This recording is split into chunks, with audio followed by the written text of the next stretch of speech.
आदाब दोस्तों, मैं हूं आपके साथ गुफरान मलिक और आप देख रहे हैं सुनो जनता की आवाज़ में। दोस्तों, इस वक्त हम मौजूद हैं समाजवादी पार्टी से सहारनपुर नगर निगम से महापौर का प्रत्याशी बनाया है सहारनपुर देहात विधानसभा 4 से सपा विधायक आशू मलिक के छोटे भाई नूर हसन मलिक को।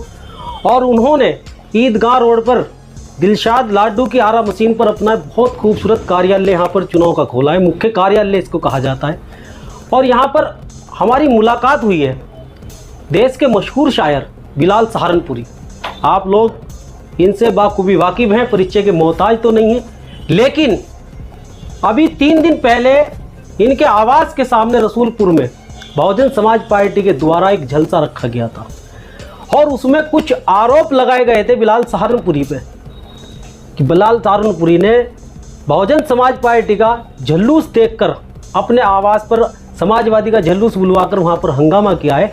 इसी पर इन पर आरोप लगाया गया था। तो बात करेंगे बिलाल सहारनपुरी से। बिलाल सहारनपुरी जी, सुनो जनता की आवाज़ न्यूज़ में आपका स्वागत है।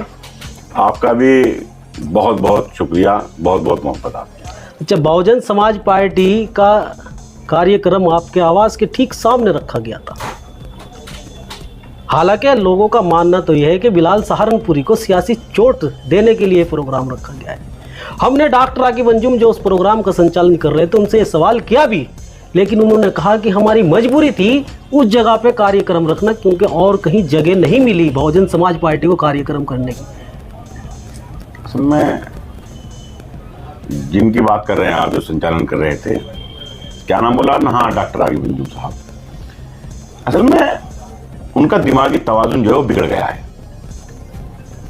हमने एक गलती हमारे से हुई जब सरकार चल रही थी समाजवादी पार्टी की और यहाँ मेडिकल कॉलेज आशू मलिक साहब ने बनवाया, तो उसमें एक विभाग जो था वो जहनी इलाज का, दिमागी इलाज का, वो हमें अच्छा बनवाना चाहिए था।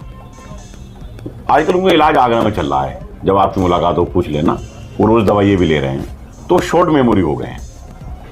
इसलिए उनके बारे में मेरे बड़े भाई हैं, काबिल रहम हैं, कभी वीडियो डालते हैं, फिर उस वीडियो को डिलीट करते हैं, फिर हर 2 घंटे बाद माफ़ी मांगते हैं।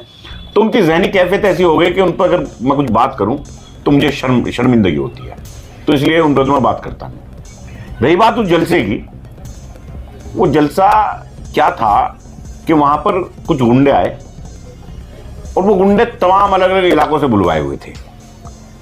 आप उसकी वीडियो देख लीजिए। अगर वो उसमें रसूलपुर रमजानपुर आके 10 आदमी निकाल दें, मैं चैलेंज कर रहा हूं, उस वीडियो में वो 10 आदमी गिनवा दें, जो शर्त हो गए मैं शर्त हार जाऊंगा। नगर निगम का चुनाव है, माहौल चुनाव का बना हुआ था, जनताई वोटर आया। आप समाजवादी पार्टी के नेता हो, आपकी नज़र में नगर निगम की जनता गुंडों का मुकाबला करती है। गुंडे बताएंगे आप उनको, वोटर को गुंडा बताएंगे आप? असल में ये लोग जो आए हुए थे बाहर के थे। कहाँ के थे? अरे कोई बेहड़ विधानसभा से आया, कोई आपका समझ लीजिए गंगो से आया, कुछ इन्होंने अम्बेडा से बुला रखे थे, अलग अलग जगहों के लोग थे। और वहां का तो कोई लोकल आदमी था ही नहीं। मैं तो दावा कर रहा हूं कि वो 10 आदमी, रसूलपुर में जलसा हो रहा था, वो 10 आदमी रसूलपुर के अगर गिनवा देंगे, जो शर्त के मैं शर्त हार जाऊंगा। उस वीडियो में 10 आदमी मुझे गिनवा देंगे रसूलपुर के। देखिए, इन्होंने चुनाव को ये खराब करना चाहते हैं, पूरे चुनाव को हिंदू मुस्लिम करना चाहते हैं, झगड़ा करना चाहते हैं। ये इनका, जब भी तो बयान दे रहे हैं कि तमाम मुसलमानों एक हो जाओ, जब भी तो अतीक अहमद की बात कर रहे हैं, जब भी तो मुख्तार अंसारी की बात कर रहे हैं, क्योंकि इन पर विकास की बात करने के लिए इनके पास कुछ नहीं है। जो जबान वो इस्तेमाल कर रहे हैं वही भारतीय जनता पार्टी की जबान है। उनकी जबान में और भारतीय जनता पार्टी की जबान में बहुत ज्यादा फर्क आपको नजर नहीं आएगा। 2017 में समाजवादी पार्टी से चुनाव लड़े थे, सिंबल पे समाजवादी के चौधरी साजिद। आज वो आपकी पार्टी को बाय बाय कहकर बहुजन समाज पार्टी पे चले गए। प्रेस कॉन्फ्रेंस कर इमरान मसूद ने उनका स्वागत किया है। आखिर इस चुनाव के समय आप एक नेता को पार्टी के रोकने में विफल क्यों रहे? देखिए, साजिद भाई समाजवादी से चुनाव लड़े थे, ये बात सही है, हमारे भाई हैं, बड़े भाई हैं। और वो किन परिस्थितियों में गए, क्या उनके मोहल्ले के हालात थे? हालांकि जब से समाजवादी पार्टी बनी और आज तक सबसे शर्मनाक प्रदर्शन अगर कभी समाजवादी पार्टी का रहा है तो वो वही रहा है जो चुनाव साजिद भाई ने लड़ा। अब वो किन परिस्थितियों में गए हैं उसके बारे में आप भी बेहतर जानते हैं, मैं भी बेहतर जानता हूँ।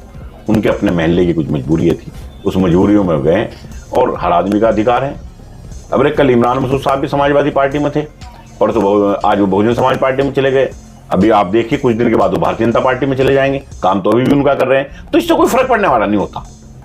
अच्छा, आप पार्षदों पे बात करते हैं, वार्ड 27 वार्ड नंबर 8, आप एक समाजवादी पार्टी में अच्छी पकड़ रखते हैं, ये बात तो वास्तव में ठीक है, लेकिन समाजवादी पार्टी में दोनों वार्डों के टिकट आप हड़प गए, ये क्या मतलब हुआ? दूसरों को हक क्यों नहीं दिया जा रहा?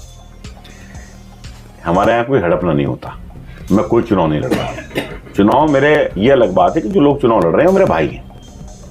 अब पार्टी ने तय किया, पार्टी नेतृत्व ने तय किया, उन्हें टिकट दिया, वो अच्छे से चुनाव लड़ रहे हैं, और जो रिजल्ट है वो जनता के हाथ में है, रिजल्ट सामने आ जाएगा।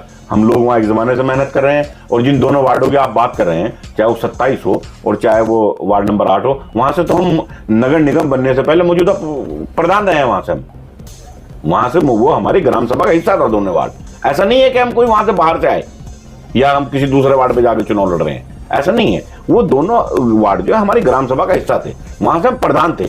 हमारी प्रधानी जो गई है तो वो इसलिए हमारी प्रधानी गई थी, कोई दूसरा प्रधान निर्वाचित नहीं हुआ था, वहाँ इसलिए प्रधानी गई थी कि इन्होंने उसे नगर निगम के एरिया में शामिल कर लिया था, तो हमारी अपनी जमीन है। हाजी काला को टक्कर दे पाएंगे आप? लाल नीले पीले काले अलम आएंगे, फिर उसके बाद यही होगा कि हम आएंगे।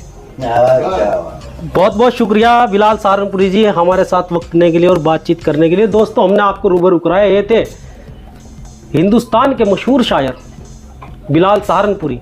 शेर व शायरी के अंदाज में इनको जाना जाता है, और आज कुछ जवाब देने के लिए बैठे डॉक्टर आकिब अंजुम के उन आरोपों के जो उन्होंने हमारे चैनल के माध्यम से लगाए थे। तो दोस्तों, अब के लिए इतना ही। बने रहिएगा हमारे साथ और देखते रहिएगा सुनो जनता की आवाज़ न्यूज़।